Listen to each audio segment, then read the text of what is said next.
अल्लाह के नाम से शुरू, जो बड़ा मेहरबान निहायत रहम वाला है। डिज़ाइनर मेरी शादी के सूट का नाप ले रही थी। अचानक डिज़ाइनर बोली, खाला जी अगर आप बुरा ना माने तो आपसे एक बात पूछूं, आपकी बेटी का पेट क्यों इतना बड़ा हुआ है? इस उम्र की बच्चियों का पेट तो कमर से लगा होता है। उसकी बात सुनकर मैं खौफजदा हो गई। मेरी होने वाली सास ने जब ये सुना तो मुझे अजीब नज़रों से देखने लगी। तभी अम्मा ने जवाब दिया, अरे कुछ भी नहीं है, बस खाती ज़्यादा है तो पेट बढ़ गया है। अम्मा की बात पर डिज़ाइनर सर हिलाने लगी। हाँ वैसे ये बात तो है, आजकल के बच्चे कुछ भी खाते पीते रहते हैं, जल्दी मोटे हो जाते हैं। फिर बोली, मगर आपकी बेटी की जिसामत तो बिल्कुल नॉर्मल है, सिर्फ पेट बड़ा हुआ है। तब मेरी सास बोली, बस ठीक है, आप नाप लेकर चली जाइए। उसके जाने के बाद मुझे बहुत रोना आया। मैं अपने माँ बाप की इकलौती औलाद थी।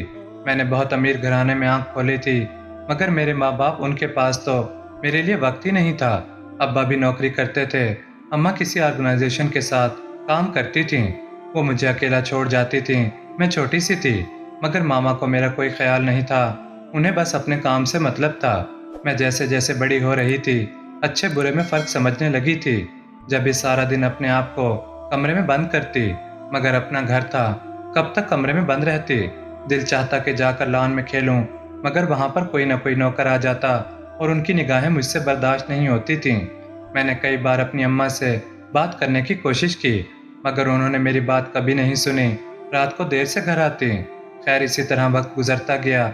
मैंने जवानी की दहलीज पर कदम रखा। आजकल हमारे घर में एक आदमी काम करता था। वो हर वक्त मुझे घूरता रहता था।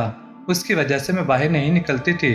एक दिन मैं अपने कमरे में थी और मुझे सख्त भूख लगी हुई थी।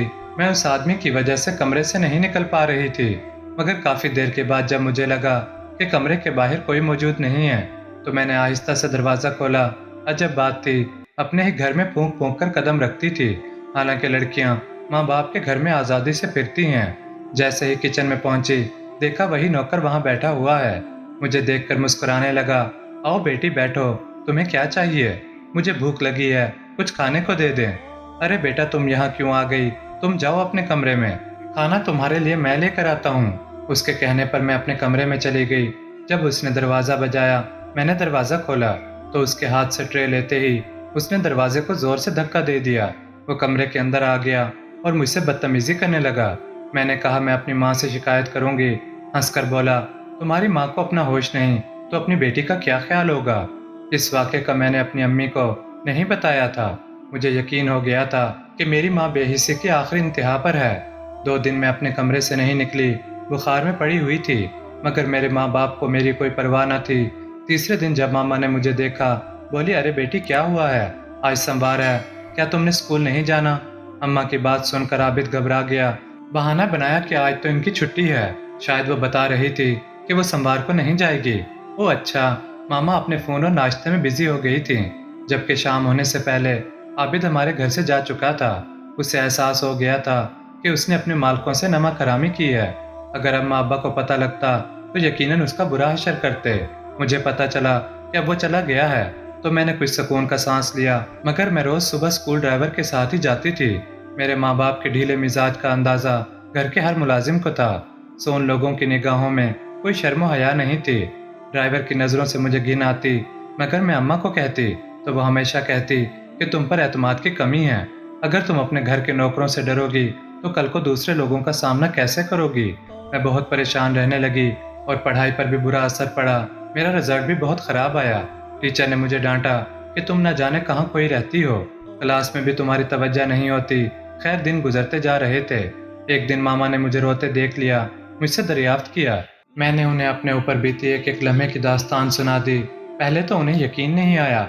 फिर वह बोली, बेटी तुम अकेली रहती हो, तुम डर गई हो। उनका ऐसा कोई इरादा नहीं।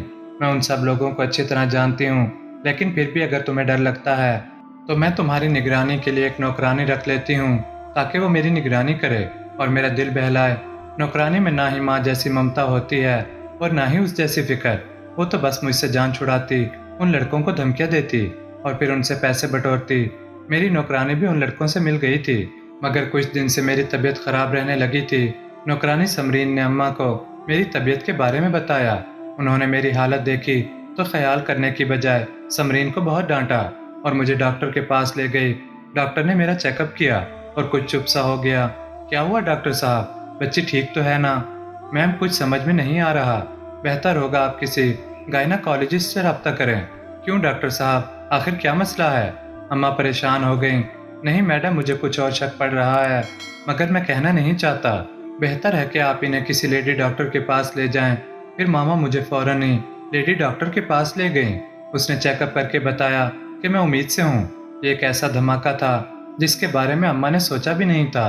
वो डॉक्टर पर चिल्लाने लगी, तुम्हारा दिमाग तो ठीक है, ये तुम क्या कह रही हो? मैं बिल्कुल ठीक कह रही हूँ मैडम, आपकी बच्ची माँ बनने वाली है और अब इसका अबॉर्शन भी नहीं हो सकता। अम्मा के तो पैरों से ज़मीन निकल गई। वो रोई जा रही थी और मुझे अजीब निगाहों से देख रही थी। तभी वो मुझे अपने कमरे में ले गईं। उन्होंने ज़ोर से मुझे बेड पर धक्का दिया। किसका बच्चा है, मुझे शराफत से बताओ, क्या यहाँ तुमसे कोई मिलने आता था? वो सख्त लहजे में पूछ रही थी। अम्मा आप क्यों चिल्ला रही हैं, ये सब आपकी वजह से हुआ है। मैं आपसे कहती थी ना, घर में मुझे अकेले नौकरों के साथ मत रखें। मैंने अम्मा को सब सच बता दिया। अम्मा ने सर पकड़ लिया, अपनी गफलत पर रोने लगी। अम्मा पुलिस में रिपोर्ट नहीं करवा सकती थी क्योंकि इसमें हमारी ही बदनामी होती। सो अब वो मेरी शादी की तैयारियों में थी। उन्होंने एक बहुत बड़े मैरिज ब्यूरो से रब्ता किया। उन्हें बताया कि अपनी बेटी की जल्द शादी करना चाहती हैं। मेरे पापा का बड़ा नाम था, सो मेरे लिए रिश्तों की लाइन लग गई। मैं खूबसूरत और कम उम्र थी। अम्मा ने मेरे लिए सबसे अच्छा लड़का चुना और मेरी शादी हो गई। मेरे होने वाला शोहर मुझसे उम्र में बड़ा था, वो डॉक्टर था, जबकि मैं अभी मैट्रिक में थी। आज मेरी शादी हुई थी, मैं दुल्हन बनी बैठी थी। लोग मेरी तारीफ कर रहे थे कि दुल्हन तो बहुत प्यारी है, मगर मेरे दिल में कोई खुशी नहीं थी। मेरा दिल मर चुका था। मुझे सिर्फ एक खौफ था कि मेरा शोहर मुझसे क्या कहेगा। अब मैं अपने ससुराल में आ गई थी। वो सब मुझे प्यार देते थे। मेरे शोहर को भी मेरे हुस्न ने दीवाना बना रखा था, मगर उन्हें जब हकीकत का इल्म हुआ तो वो गुस्से में आ गए। मुझ पर चीखने चिल्लाने लगे, जबकि मैं रोने लगी। कहने लगे, अगर ऐसा था तो मुझे तुम लोगों ने हकीकत से आगाह क्यों नहीं किया? मैंने उन्हें सब कुछ सच सच बताया तो वो चुप हो गए। मैंने कहा, मेरी कोई गलती नहीं है। मेरे साथ जो भी हुआ है उसमें कसूर सिर्फ और सिर्फ मेरे घर के माहौल का है। मैंने कभी किसी को नज़र उठाकर नहीं देखा। तभी वो बोले, मैं तुम्हें क्या सज़ा दूं? इसमें तुम्हारी गलती नहीं है, मगर अफसोस तुम्हारी माँ पर है, जिसने अपने काम के चक्कर में अपनी बेटी को नज़रअंदाज कर दिया। तुम तो मुझे बहुत अच्छी लगी थी, मैं तुम्हें छोड़ना नहीं चाहता था, मगर मुझे ये सब कबूल करने के लिए कुछ वक्त दरकार होगा। फिर कुछ दिन ऐसे ही गुजर गए। वो मेरा हाल तो पूछ लेते, मगर उन्होंने अभी तक मुझे दिल से कबूल नहीं किया था। हमारी शादी को 15 दिन हो गए थे। मुझसे वो हंसकर बात कर लेते, मुझसे प्यार से बात करते। उन्हें समझ आ गई थी कि मैं बिल्कुल मासूम हूँ। अब तो उनकी बातों से मुझे लगता था कि मेरी माँ से ज़्यादा मेरे शौहर मेरी तरबियत की है। वो आहिस्ता आहिस्ता मुझे समझाने लगे कि लड़कियों को डरना नहीं चाहिए। अगर कोई गलत हरकत करने की कोशिश करे तो उसका मुंह तोड़ जवाब देना चाहिए। मैं अपने शौहर की बातें सुनती तो मुझे हैरत होती कि ये किस कदर मस्बत सोच वाला इंसान है। खैर, मेरी शादी को जैसे ही महीना पूरा हुआ, मेरे शौहर ने घर वालों को बता दिया कि मैं उम्मीद से हूँ। साथ ही मुझे मना कर दिया कि मैं खुद किसी को कुछ न कहूँ। खैर, मैंने ऐसा ही किया। अब वो मेरा दिल बहलाने की कोशिश करते, मुझे शॉपिंग पर ले जाते और मुझसे तरह तरह की बातें करते ताकि मैं अपनी शख्सियत को निखार सकूं। एक दिन वो मुझे शॉपिंग के लिए ले जा रहे थे कि पार्किंग एरिया की तरफ जाते हुए वो अपना पैसों वाला बटुआ गाड़ी में भूल आए थे। अभी वो वापस गाड़ी की तरफ जाने लगे। मैं रोड पर खड़ी उनका इंतजार कर रही थी कि मुझे अपने घर का भाई आबिद नजर आ गया। मुझे देखते ही उसे लगा कि मैं अकेली हूँ। तभी वो मेरी तरफ आ गया। उसे देखकर मैं घबरा गई। उसने मेरा हाथ पकड़ लिया, बोला, कहाँ जा रही हो? मेरे साथ चलो, मैं तुम्हें कुछ नहीं कहूँगा। उसकी आंखों में खबासत थी। मुझे वो शख्स इंतहाई बुरा लगता था। अभी वो मुझसे बातें कर ही रहा था कि इतने में काशिफ आ गए। काशिफ को देखकर वो वहाँ से भागने लगा, मगर काशिफ ने उसे पकड़ लिया। उसी वक्त पुलिस को कॉल की। काशिफ ने खुद ही उस आदमी को खूब मारा, फिर उसे पुलिस के हवाले कर दिया। मैं समझ रही थी कि काशिफ को मुझ पर तरस आएगा, मगर घर लाकर उन्होंने मुझे भी जोर का थप्पड़ मारा। बोले, कहा था ना किसी की बातों में नहीं आना। फिर तुम उसके साथ जा रही थी। अगर वो तुमसे कुछ कह रहा था तो तुमने उसका जवाब क्यों नहीं दिया? तुम चीखी चिल्लाई क्यों नहीं? क्या मेरे सिखाने का यही सिला दिया तुमने? तुम्हें अब क्यों डर लगता है, जबकि तुम्हारा कोई कुछ बिगाड़ नहीं सकता और मैं हूं ना तुम्हारे साथ? फिर तुम क्यों इस कदर घबराई हो? अब रहने दो, मुझे तुम पर कोई यकीन नहीं है। मुझे नहीं लगता कि तुम आइंदा किसी की बात का जवाब दे सकोगी। अब घर से निकलने की कोशिश मत करना। उन्होंने जाकर अब्बू को भी सारा किस्सा सुना दिया। पापा ने अपना सर पीट लिया। ये तुम क्या कह रहे हो बेटा? जी अंकल, मैं बिल्कुल ठीक कह रहा हूँ। आपकी बेटी जहनी मरीजा है, इसे कुछ समझ में नहीं आता। मैंने इसे घर में कैद कर लिया है। अब जब तक इसका बच्चा नहीं हो जाता तब तक मैं इसका इलाज नहीं करवा सकता। पापा को भी मेरी हरकत पर सख्त गुस्सा आया। उन्होंने मामा को बहुत डांटा कि तुम्हें क्या ज़रा ख्याल नहीं कि तुम्हारे घर के नौकर हमारी बच्ची के साथ कितना बुरा सलूक करते रहे और तुमने उसे एक नज़र देखना गवारा नहीं किया। जाहिल औरत, तुम्हें ज़रा भी हया ना आई कि अपनी बेटी का ख्याल रखती। मामा बस चुप करके सुनती जा रही थी। कसूर भी तो उन्हीं का था। खैर 9 माह के बाद मैंने एक बच्ची को जन्म दिया। बच्ची पैदा हुई तो सब लोग बहुत खुश थे सिवाय मेरे। मैं अंदर से बहुत दुखी थी। जबकि मेरे शौहर ने बच्ची को सीने से लगा लिया, मुस्कुराकर कहा, ये बिल्कुल तुम पर गई है। मैंने सुकून का सांस लिया। मैं जानती थी काशिफ कोई तकलीफ बर्दाश्त नहीं करेंगे, मगर उन्होंने इस बच्चे को अपना समझकर कबूल किया था। मेरे घर आने के बाद काशिफ ने मुझे बहाली मरकज भिजवा दिया, जहाँ 6 माह तक मेरा इलाज चलता रहा। काशिफ मुझसे मिलने आते, बच्ची को भी लाते थे।